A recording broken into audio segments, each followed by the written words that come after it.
Good morning. কেমন আছো তোমরা সবাই? আশা করছি সবাই অনেক ভালো আছো। আমিও কিন্তু অনেক অনেক ভালো আছি। আগের ভিডিওতে দেখেছিলে যে প্রিয়াঙ্কা আমাদের বাড়িতে রাতে ছিল। তো এখন সকালবেলা আমরা যাচ্ছি হচ্ছে ব্লাউজটা আনার জন্য, আর ও আমাদের সাথে চলে যাবে বাড়িতে। আর এসে আমি স্নান করে ঝটফট করে রেডি হতে বসে গেছি, কারণ মেকআপ আর্টিস্ট এসে বসেছিল। আর আমি কিন্তু ঠিক টাইমের মধ্যে রেডিও হয়ে গেছি। আর এখন কিন্তু মোটামুটি সবাই এসেও পড়েছে আমাদের বাড়িতে। আর আমি এখন র ক্লিপগুলো তোমাদের সাথে অ্যাড করে দিচ্ছি।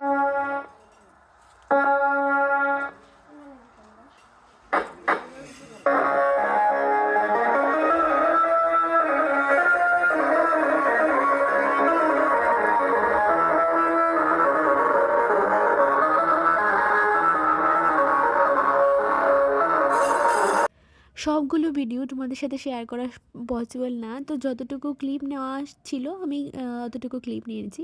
আর এটা হচ্ছে আমার ফাইনাল লুক। অবশ্যই কিন্তু কমেন্টে জানাবে যে আমার ফাইনাল লুকটা কেমন হয়েছে। আমি জানো ভীষণ কনফিউজ ছিলাম যে আমাকে সাজলে কীরকম লাগবে, কারণ আমি এত হেভি সাজ কখনো সাজিনি। আর যে দিদি আমাকে মেকআপ করেছিল, এই দিদির মাথা আমি পুরো নষ্ট করে দিয়েছিলাম যে আমাকে এইভাবে সাজাতে হবে, ওইভাবে সাজাতে হবে। আর লিটারেলি দিদিও আমার কথায় পুরো কনফিউজড হয়ে গেছে। আর ফাইনালি আমার কাছে কিন্তু খুব ভালো লেগেছে আমার সাজটা। তোমরা কিন্তু অবশ্যই জানাবে যে আমাকে কেমন লাগে। সবাইকে টাইম দেওয়া ছিল যে সবাই কিন্তু 10:30 থেকে 11টার মধ্যে চলে আসবে, কারণ 12টা থেকে টাইম শুরু হয়ে যাবে যে আশীর্বাদের লগ্নটা থাকে। কিন্তু সবার জন্য অপেক্ষা করতে করতে প্রায় 12:30 বেজে গেছে। মা বলছে যে এখন যদি আমি ঘরটা না বসাই তাহলে আশীর্বাদের টাইমটা মানে চলে যাবে, সেই টাইম মতো আশীর্বাদ করতে পারবে না। তো সেই কারণে যে কজন সেই কারণে মা তারা সবাই হোটেলে চলে গেছে, আর আমি বাড়িতে ছিলাম। তো ভেবেছিলাম যে সবাই আসলে পিসি কাকা সবাই আসলে এয়ারপোর্ট যাব, কিন্তু পিসি ওদের আসতে অনেকটা লেট হয়ে যাচ্ছিল। আর আমাকেও ফোন করে বলেছিল যে আমি যাতে হোটেলে চলে যাই। তো আমি কিন্তু হোটেলে চলে এসেছিলাম। আর এখন দেখো আশীর্বাদের পর্ব কিন্তু শুরু হয়ে গেছে। তো এখন র ক্লিপগুলোই অ্যাড করে দিচ্ছি। এখানে ভয়েস ওভার দেওয়ার মতো আমার কোনো মানে কিছু নেই, আমি কি বলবো। তো তোমরা র ক্লিপগুলো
Itu sao? Em còn biết không?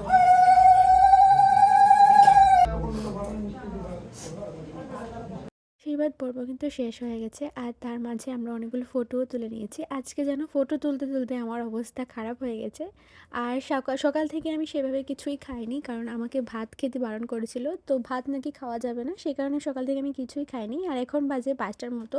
Photo তুলতে তুলতে আমার অবস্থা তো খারাপ হয়ে যাচ্ছিলো। আর এদিকে সবাই বলছিল যে আগে ভাতটা খেয়ে নে তারপর ফটো তুলবি।